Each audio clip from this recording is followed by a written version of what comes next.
$500 buys you a great chair, or a backache you'll pay a chiropractor to fix later. The difference between those two outcomes is about 4 specs most listings bury on purpose. By the end of this, you'll know exactly which chair under $500 is worth your money in 2026, which 3 are overpriced for what they do, and the one most people buy that they should walk past. If you've ever stood up after a workday and felt your lower back click, hit like, this one's for you. Here's the part nobody tells you.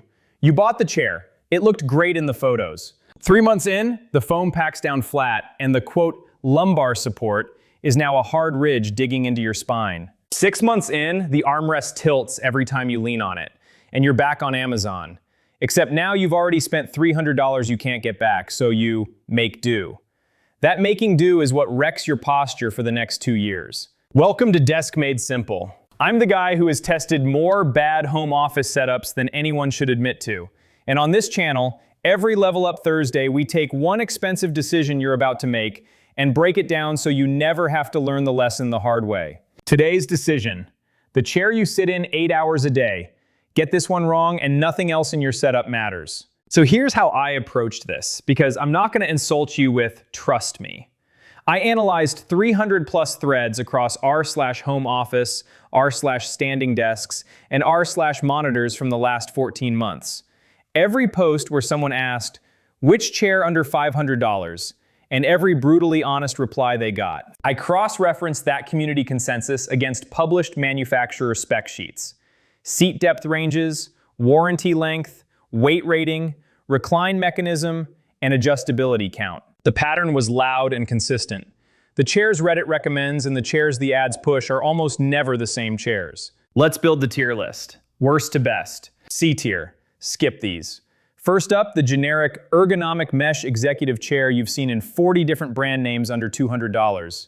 Community data is blunt here. Across r/home office, the single most repeated complaint is the foam seat flattening inside 90 days, and the armrest developing play that never goes away. The spec sheet tells you why. These almost universally ship with a 1-year warranty and a 250-pound rating, which is the manufacturer quietly telling you how long they expect it to last. Who's this for? Honestly, a guest chair you sit in 2 hours a week. Who should skip it? Anyone working a full day. You will feel it by month 3. B tier. Fine, but you can do better. The Herman Miller Sayl earns its spot here, and this is the one most people buy that they should think harder about. Verdict first, it's a genuinely good chair with a real 12-year warranty.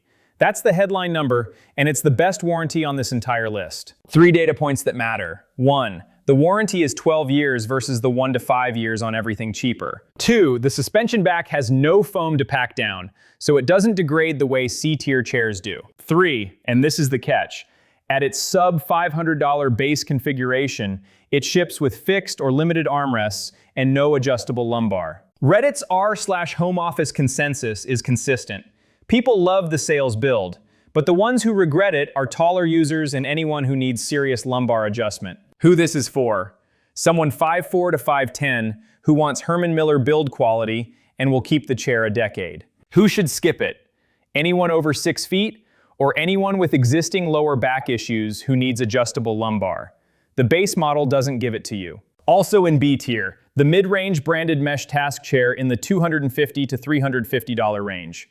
Solid value, breathable, usually a 5-year warranty. It's the safe pick. It does nothing wrong and nothing exceptional. Who it's for? The budget-first buyer who wants reliable, not remarkable. Who should skip it? Anyone who's going to sit 8+ hours and wants the chair to actively support them rather than just hold them up. A tier. These are the ones I'd actually tell a friend to buy. The FlexiSpot ergonomic chair lands here, and for the money, it's the smartest buy on the list. Verdict first. This is the adjustability king under $500. 3 data points. 1, community threads in r/standing desks repeatedly call out its adjustable lumbar plus headrest plus multi-position recline at a price that's typically $150 to $250 below the Herman Miller. 2, the spec sheet lists a higher weight rating than most C and B chairs, usually 280 plus pounds, which signals a sturdier frame. 3, the seat depth and armrests are adjustable in more directions than the Sayl base model gives you, which is exactly the gap that sends Sayl buyers back to the search bar. Who this is for? The The person who wants the most adjustment knobs per dollar, and taller users the Sayl leaves behind. Who should skip it? Someone who prioritizes a decade-long warranty and a design icon aesthetic over raw adjustability. That's a Herman Miller or Secretlab conversation. Quick pause before the verdict.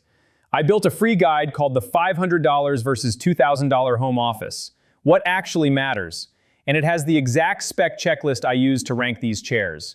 The 4 numbers to check before you buy anything. It's free. It's at deskmadesimple.com/guide. Link in the description. Grab it so you don't have to take notes. I did the spreadsheet so you don't have to. Drop your current chair in the comments while you're at it. I read every one. S tier, 1 chair. The Secretlab Titan Evo. Verdict first, no hedging.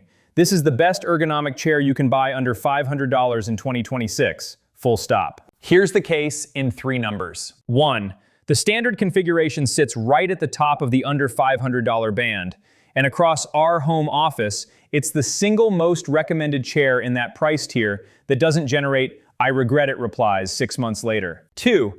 The integrated adjustable lumbar is built into the backrest itself, rather than a bolted-on pad, which is the exact part that fails on cheaper chairs. Community reports of lumbar failure are conspicuously rare. 3. The Cold Cure foam seat is specifically called out in R/standing desks threads for not packing flat the way C-tier foam does. And the weight rating and seat width comfortably cover larger users that the Sayl excludes. Who this is for? Anyone sitting 6 to 10 hours a day who wants 1 chair they don't have to think about again for years. Who should skip it? If you want a true mesh back for hot climates and maximum airflow, the Titan's upholstered build runs warmer. That's the one honest knock. And for that specific person, the FlexiSpot or a mesh A-tier pick is the smarter call. So here's your verdict, segmented by who you actually are.